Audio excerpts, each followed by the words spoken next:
नमस्कार, आपका बहुत बहुत स्वागत है एक नई वीडियो में।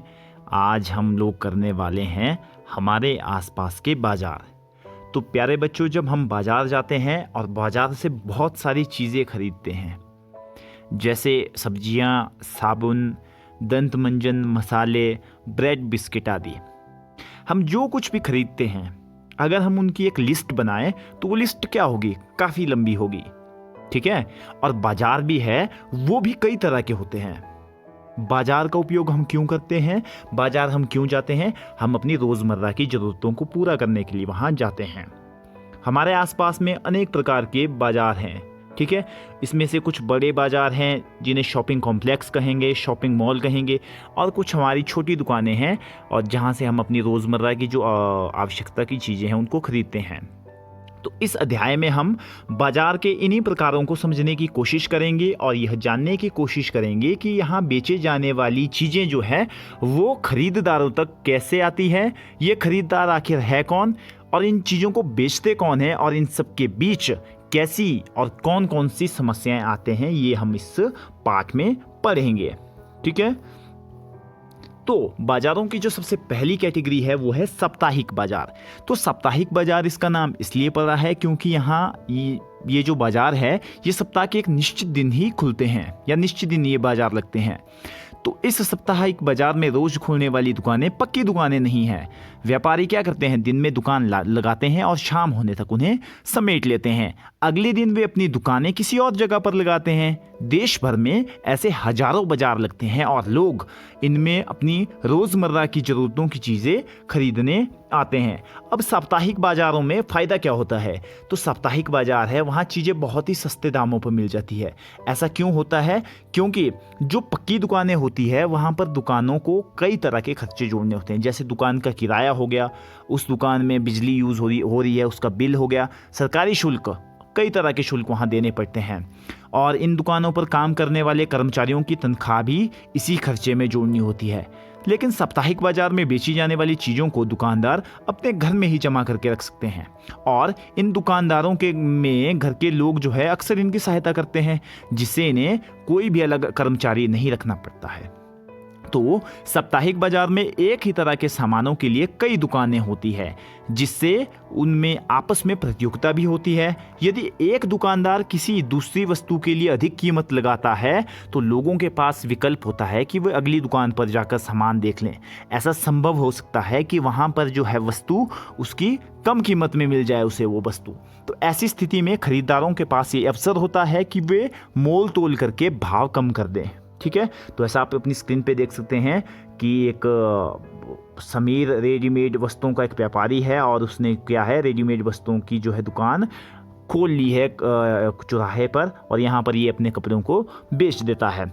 उसके बाद जो हमारी दूसरी कैटेगरी है वो है मोहल्ले की दुकानें। क्या है? मोहल्ले की दुकानें हैं। हमने देखा कि जो साप्ताहिक बाजार है उसमें कई तरह का सामान उपलब्ध करवाते हैं। ठीक है।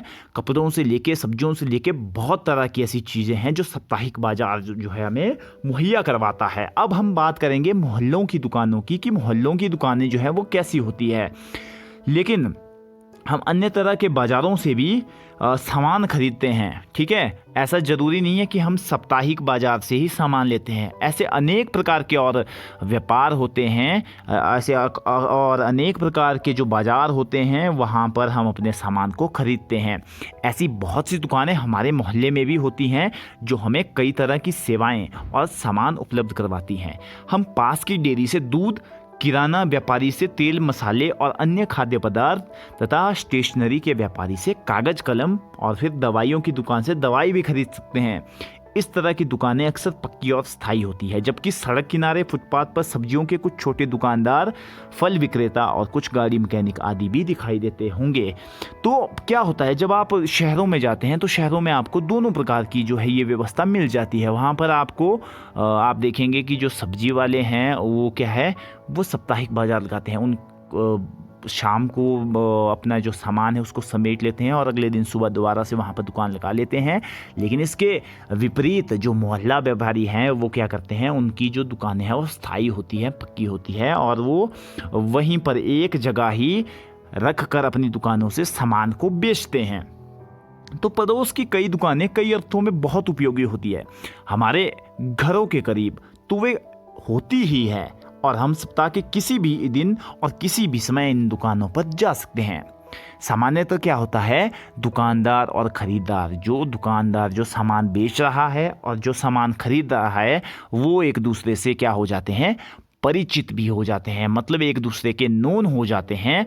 और दुकानदार जो है वो ग्राहकों के लिए उधार भी देने को तैयार हो जाते हैं। यानी कभी आपके पास पैसे नहीं होंगे तो दुकानदार जो है वो आपको उधार पर भी वस्तु दे सकता है और आप बाद में उस वस्तु का जो मूल्य है वो अदा करते हैं। ठीक है, तो अब यहाँ पर हम देखेंगे कि अंजल मॉल एक 5 मंजिला शॉपिंग कॉम्प्लेक्स है। कविता और सुजाता इसमें लिफ्ट से ऊपर आने जाने और नीचे आने का आनंद ले रही थी। यह कांच की बनी लगती थी और इसमें से बाहर का नज़ारा देखते हुए ऊपर नीचे जा रही थी। उन्हें यहाँ आइसक्रीम, बर्गर, पिज़्ज़ा आदि खाने की चीज़ें, घरेलू उपयोग का सामान, चमड़े के जूते, किताबें आदि तरह तरह की दुकानों को देखना चमत्कृत कर रहा था। मॉल के तीसरे तल पर घूमते हुए वे दोनों एक ब्रांडेड रेडीमेड कपड़ों की दुकान पर पहुंच गई। सुरक्षा कर्मचारी ने उन्हें कुछ तरह देखा कि वह इन्हें रोक देना चाहता हो, परंतु उसने कुछ कहा नहीं। उन्होंने कुछ कपड़े पहने और उन पर लगी कीमत की पर्चियां देखी। एक भी कपड़ा 3000 से कम नहीं था। यह कीमत साप्ताहिक बाजार के कपड़ों की तुलना में लगभग 5 गुना अधिक थी। सुजाता कविता से फुसफुसाती हुई बोली, मैं तुम्हें अभी एक दूसरी दुकान पर ले चलूंगी जहां अच्छी किस्म का कपड़ा ज़्यादा ठीक दामों पर मिल जाएगा। तो आप देख सकते हैं कि शॉपिंग कॉम्प्लेक्स जो होते हैं, शॉपिंग मॉल होते हैं, वहाँ पर जो चीज़ें हैं उनके दाम काफ़ी उच्च दाम की चीज़ें वहाँ होती है। ऐसा नहीं है कि वहाँ क्वालिटी भी होती है, लेकिन वहाँ पर उन्होंने वो जो वस्तु जिसको वो बेच रहे हैं उसकी कीमत में उन्होंने अनेक प्रकार की जो अलग कॉस्ट है, जो कॉस्टें हैं वो जोड़ के रखी हुई है। जैसे बिजली का बिल हो गया, दुकान का किराया हो गया, जो उन्होंने वहाँ पर कर्मचारी रखे हैं उनका जो खर्चा है वो भी वहीं से वो निकाल लेते हैं। इसलिए वहाँ पर क्या होता है, वहाँ पर जो है जो कीमत है वो बहुत ज़्यादा होती है। ठीक है, और तो मैं बात कर रहा था कि जो कई बार ऐसा क्या होता है कि हम लोग किसी दुकानदार से बार बार अगर हम सामान लेते हैं तो हमारा वहाँ पे अच्छा परिचय हो जाता है, और बाद में अगर मान लीजिए कभी हमारे पास पैसे नहीं हैं तो हम लोग क्या कर सकते हैं, हम लोग वहाँ से जो वस्तु है वो खरीद सकते हैं, उधार लेकर खरीद सकते हैं, और बाद में जब हमारे पास पैसे हो उस समय हम वस्तु का मूल्य जो है वो अदा कर सकते हैं। आपने ध्यान दिया होगा कि हमारे पड़ोस में भी कई तरह के दुकानदार होते हैं।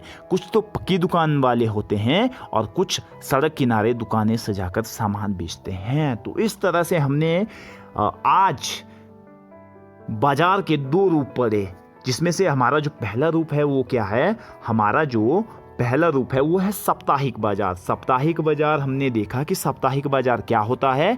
ये जो बाजार है ये सप्ताह के किसी एक निश्चित दिन लगता है, और यहाँ पर खुलने वाली है, इस साप्ताहिक बाजार में रोज खुलने वाली दुकानें पक्की भी नहीं होती हैं। व्यापारी दिन में दुकान लगाते हैं, शाम को समेट लेते हैं और अगले दिन वे अपनी दुकानें किसी और जगह लगा लेते हैं। ठीक है, और इसके विपरीत अगर हम देखें तो मोहल्ले की दुकानें जो है, मोहल्ले की दुकानें क्या होती है, मोहल्लों की दुकानें हमारे मोहल्ले में होती हैं और कई तरह की सेवाएं, कई तरह के सामान हमें उपलब्ध करवाती हैं। इनके पास आप डेयरी ले सकते हैं, डेयरी का सामान हो गया, किराना व्यापारी से आप तेल मसाले और भी अन्य तरह के सामान आप ले सकते हैं। और ये दुकानें जो है पक्की और स्थायी होती है और कई अर्थों में ये उपयोगी भी होती है, क्योंकि क्या होता है, जैसे मान लीजिए आप बार बार अगर एक दुकान पे जाएंगे तो वहाँ पर आप दुकानदार के परिचित हो जाते हैं, और जैसा मैंने कहा कि बाद में दुकानदार जो है ग्राहकों को उधार पर भी देने के लिए वस्तुएं तैयार हो जाते हैं। ठीक है, तो इस तरह से हमने बाज़ारों के आज ये 2 रूप पढ़ लिए। कल हम बाज़ारों के कुछ अन्य रूप पढ़ेंगे जिसमें हमारे शॉपिंग कॉम्प्लेक्स और शॉपिंग मॉल हैं। उसके बारे में हम कल की वीडियो में विस्तार से चर्चा करेंगे, विस्तार से देखेंगे। तो वो जो वर्कशीट है वो इसी वीडियो पर पूरी तरह से आधारित है। आप वीडियोस को देखें, वीडियो पे आपको वर्कशीट के जो आंसर है वो डेफिनेटली मिल जाएंगे। ठीक है, तो इसी के साथ आज की वीडियो समाप्त होती है। कल आपके साथ मुलाकात होगी एक नई वीडियो में। तब तक के लिए जय हिंद, जय हिमाचल।